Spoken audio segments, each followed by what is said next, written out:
Likas ka bang ignorante o talagang pinanganak kang bobo? Sana nagtanong ka muna sa akin, hindi ba? Hindi yung pala desisyon ka! Sorry po, hindi natutulog po kasi kayo kanina. Panasagot ka pa ngayon, ha? Ma! Ma! Ma! Ano to?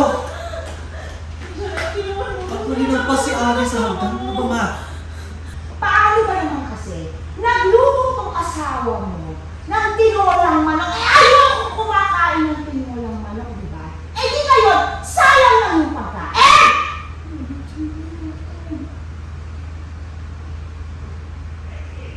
Total, di ba?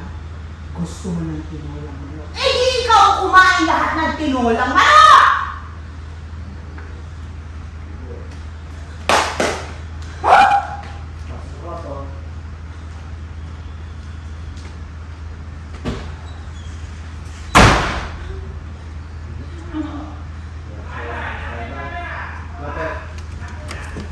Cut. Sorry.